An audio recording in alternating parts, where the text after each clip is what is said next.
ಭಾಳ ಜನ ಹೇಳ್ತಾರೆ ಮಂಗಗಳು ತೋಟಕ್ಕೆ ಬರ್ತಾವೆ, ನಮ್ಮ ತೋಟದ ಮಂಗಿದಾವೆ. ನನ್ನ ಅನಿಸಿಕೆ ಏನು ಅಂತೇಳಿದರೆ ಮಂಗಗಳು ನಮ್ಮ ತೋಟಕ್ಕೆ ಬಂದಿಲ್ಲ, ಮಂಗಗಳ ತೋಟಕ್ಕೆ ನಾವು ಹೋಗಿದ್ದೀವಿ.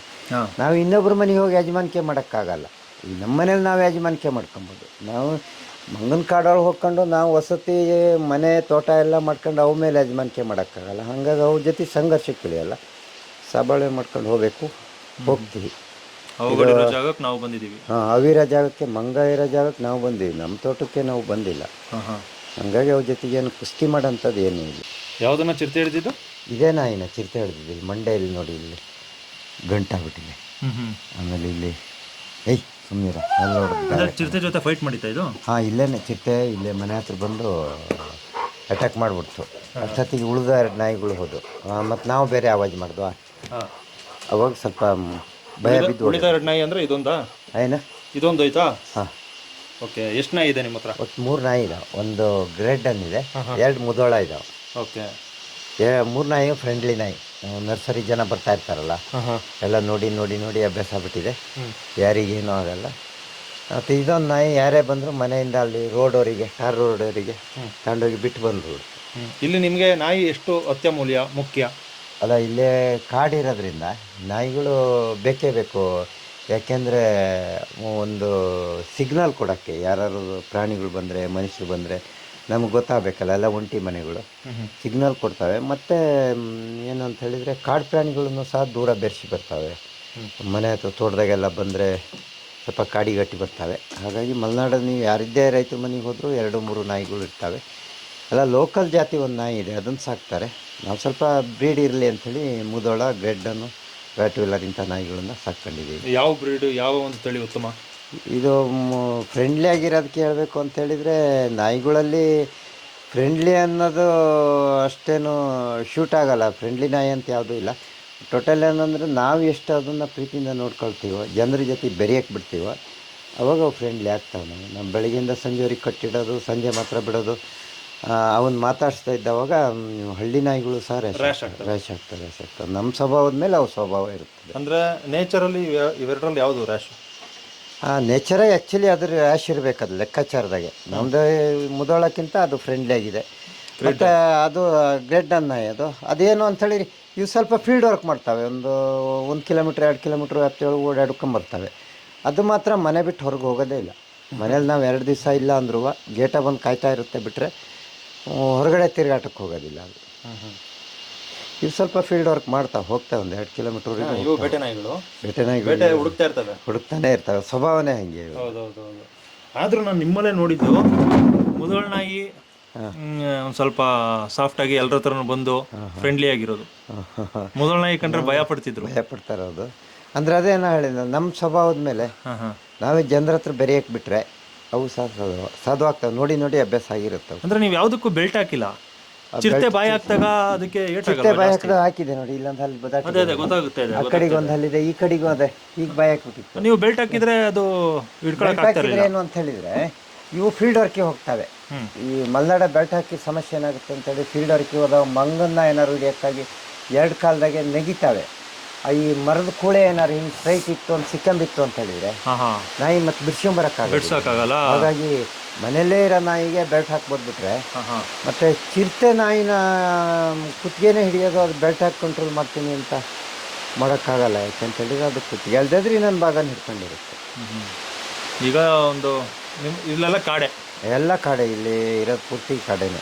ಹಂಗಾಗಿ ಮನೆಗೆ ನಾಯಿಗಳು ತುಂಬ ಅವಶ್ಯಕತೆ ಇದೆ. ನಾಯಿಗಳು ಬೇಕೇ ಬೇಕು. ಒಂಥರ ನಮಗೆ ರಕ್ಷಣೆಗೆ ಕಾವಲುಗಾರರಿದ್ದಂಗೆ. ಓಕೆ, ಒಂದು ನಾಯಿ ಇತ್ತು ಅಂದರೆ 3 ಜನ ಕಾವಲುಗಾರರಿದ್ದಂಗೆ. ಈಗ ಇದು ಶಿವಮೊಗ್ಗದಿಂದ ಎಷ್ಟು ಕಿಲೋಮೀಟ್ರ್ ಇದೆ? ಶಿವಮೊಗ್ಗದಿಂದ ಕರೆಕ್ಟ್ 50 ಕಿಲೋಮೀಟ್ರ್. ಹೊಸನಗರ ಕುಂದಾಪುರ ರೋಡಾಗೆ 50 ಕಿಲೋಮೀಟ್ರ್. ಚಿಕ್ಕಜೇನಿ ಅಂತ ನಮ್ಮದು ಊರು. ಓಕೆ, ಇದೊಂಥರ ಕಾಡು ಥರನೇ ಇದೆ. ಫುಲ್ ಕಾಡೇನೆ. ನೀವು ರಿಪ್ಪನ್ಪೇಟೆ ದಾಟಿದರೆ ಹೆಚ್ಚು ಕಡಿಮೆ ಹೊಸಂಗಡಿವರೆಗೂ ಪಶ್ಚಿಮ ಘಟ್ಟದ ಬೆಲ್ಟ್ ಒಳಗೆ ಬರ್ತದೆ. ಹಾಗಾಗಿ ಫುಲ್ ಕಾಡೇ ಇರ್ತದೆ.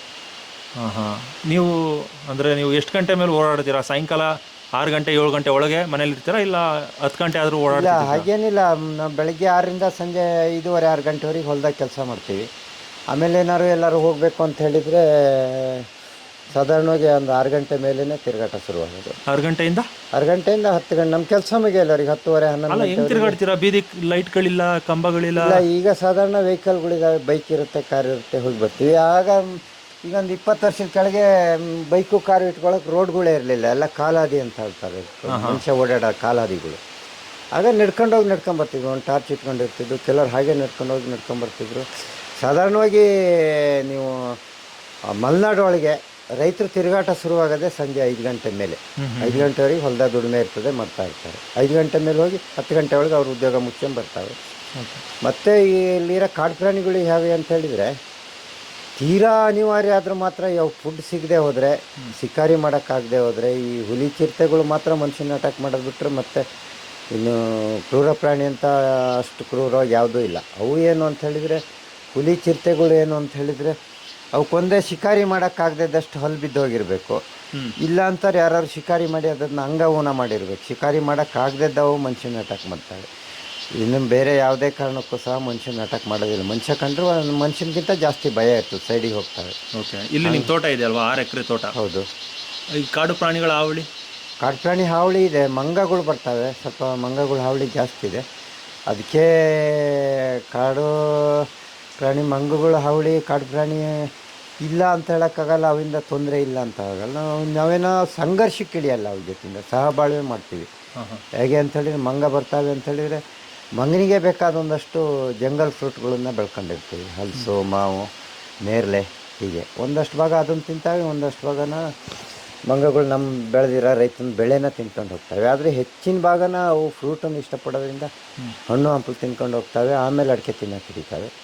ಸಾಧಾರಣವಾಗಿ ಹಣ್ಣು ಹಂಪಲು ಪಶ್ಚಿಮ ಘಟ್ಟದಾಗೆ ಜೂನಿಂದ ಹೆಚ್ಚು ಕಡಿಮೆ ಅಕ್ಟೋಬರ್ವರೆಗೆ ಒಂದಲ್ಲ ಒಂದು ಕಾಡಾಗಿ ಹಣ್ಣು ಇರ್ತದೆ, ತಿನ್ಕೊಂಡಿರ್ತವೆ. ನಮಗೆ ಸಮಸ್ಯೆ ಇರೋದು ಜೂನ್ ಜುಲೈ 2 ತಿಂಗಳು ಸ್ವಲ್ಪ ಸಮಸ್ಯೆ ಇರುತ್ತೆ. ಆಗ ಅದಕ್ಕೂ ಒಂದು ಆಲ್ಟರ್ನೇಟ್ ಅಂತ ಹಲಸು, ಮಾವು ಇವನ್ನೆಲ್ಲ ಬೆಳ್ಕೊಂಡಿರ್ತೀವಿ, ಮಂಗನಿಗಾಗೆ ಬೆಳ್ಕೊಂಡಿರ್ತೀವಿ. ಅವು ತಿನ್ಕೊಂಡು ಹೋಗ್ತವೆ. ತೀರಾ ಅವಿಂದ ಏನಾರು ನಮಗೆ ಮಂಗನಿಂದ ತೊಂದರೆ, ಮಂಗ ಬರ್ತವೆ ನಮ್ಮ ತೋಟಕ್ಕೆ ಅನ್ನೋದಕ್ಕಿಂತ, ಭಾಳ ಜನ ಹೇಳ್ತಾರೆ ಮಂಗಗಳು ತೋಟಕ್ಕೆ ಬರ್ತಾವೆ, ನಮ್ಮ ತೋಟದ ಮಂಗಿದ್ದಾವೆ. ನನ್ನ ಅನಿಸಿಕೆ ಏನು ಅಂತ ಹೇಳಿದರೆ, ಮಂಗಗಳು ನಮ್ಮ ತೋಟಕ್ಕೆ ಬಂದಿಲ್ಲ, ಮಂಗಗಳ ತೋಟಕ್ಕೆ ನಾವು ಹೋಗಿದ್ದೀವಿ. ನಾವು ಇನ್ನೊಬ್ಬರ ಮನೆಗೆ ಹೋಗಿ ಯಜಮಾನಿಕೆ ಮಾಡೋಕ್ಕಾಗಲ್ಲ. ಈಗ ನಮ್ಮ ಮನೇಲಿ ನಾವು ಯಜಮಾನಿಕೆ ಮಾಡ್ಕೊಬೋದು. ನಾವು ಮಂಗನ ಕಾಡೊಳಗೆ ಹೋಗ್ಕೊಂಡು ನಾವು ವಸತಿ ಮನೆ ತೋಟ ಎಲ್ಲ ಮಾಡ್ಕೊಂಡು ಅವ ಮೇಲೆ ಯಜಮಾನಿಕೆ ಮಾಡೋಕ್ಕಾಗಲ್ಲ. ಹಾಗಾಗಿ ಅವ್ರ ಜೊತೆ ಸಂಘರ್ಷಕ್ಕೆ ಇಳಿಯಲ್ಲ, ಸಬಾಳೆ ಮಾಡ್ಕೊಂಡು ಹೋಗ್ತೀವಿ. ಜಾಗಕ್ಕೆ ನಾವು ಬಂದಿದ್ದೀವಿ. ಅವಿರೋ ಜಾಗಕ್ಕೆ, ಮಂಗ ಇರೋ ಜಾಗಕ್ಕೆ ನಾವು ಬಂದೀವಿ, ನಮ್ಮ ತೋಟಕ್ಕೆ ನಾವು ಬಂದಿಲ್ಲ. ಹಂಗಾಗಿ ಅವ್ರ ಜೊತೆಗೆ ಏನು ಕುಸ್ತಿ ಮಾಡೋಂಥದ್ದು ಏನೂ ಇಲ್ಲ. ಓಕೆ, ಅಂದರೆ ಇವ್ರು ಇರೋದಕ್ಕೆ ಬರೋಲ್ಲ ಅವರು ಜಾಸ್ತಿ ಅನ್ಕೋತೆ? ಬರ್ತಾವೆ. ಅವೇನಂತ ಹೇಳಿದರೆ, ಉಳಿದ ನೆಲದಾಗೆ ಹರಿಯೋಂಥ ಪ್ರಾಣಿಗಳು, ಜಿಂಕೆ, ಕಾಡ್ಕೋಣ, ಹಂದಿ ಇಂಥವು ನಾಯಿಗಳು ಇರೋದ್ರಿಂದ ಬರೋದಿಲ್ಲ. ಮಂಗಗಳಿಗೆ ನಾಯಿಗಳಿಗೂ ಏನೂ ಇದಿಲ್ಲ. ಯಾಕೆಂದರೆ ಇಲ್ಲಿ ನೀವು ಮರದಿಂದ ಮರಕ್ಕೆ ಒಂದು 50 ಅಡಿ 100 ಅಡಿ ಮರ ಇರುತ್ತೆ, ಮೇಲಿಂದ ಮೇಲೆ ದಾಟಿ ಹೋಗೋದು. ಅಂದರೆ ಏನು ಅಂತೇಳಿ, ನಾಯಿಗಳು ಇರೋದ್ರಿಂದ ಅನುಕೂಲ ಅಂತ ಸಿಗ್ನಲ್ ಕೊಡ್ತವೆ. ಮಂಗ ಬಂದ ತಕ್ಷಣ ಕೂಗ್ತವೆ, ಗಲಾಟೆ ಮಾಡ್ತವೆ. ನಾವು ಸ್ವಲ್ಪ ಹೋಗಿ ಬೆರೆಸ್ತೀವಿ, ಸ್ವಲ್ಪ ಅವಾಯ್ಡ್ ಆಗುತ್ತೆ. ಓಕೆ, ಅಂದರೆ ಇಲ್ಲಿ ಪಶ್ಚಿಮ ಘಟ್ಟದ ಬೆಲ್ಟ್ ಅಲ್ವಾ ಇದು? ಹೌದು, ಇದೆಲ್ಲ ಪಶ್ಚಿಮ ಘಟ್ಟದ ಬೆಲ್ಟ್. ಕಾಳಿಂಗ ಸರ್ಪ ಇರುತ್ತೆ. ಇನ್ನೊಂದು 10 ಕಿಲೋಮೀಟರ್ ಈ ಕಡೆ ಹೋಗ್ಬಿಟ್ರೆ ಫುಲ್ ಪಶ್ಚಿಮ ಘಟ್ಟನೇ. ಇದು ಕಾಳಿಂಗ ಸರ್ಪ ಎಲ್ಲ ಓಡಾಡುತ್ತೆ? ಕಾಳಿಂಗ ಸರ್ಪ ಇದೆ, ಸರ್ಪ ಇದೆ. ಈಗ ಒಂದು 5-6 ವರ್ಷದಿಂದ ನವಿಲೆಲ್ಲ ಬರ್ತವೆ.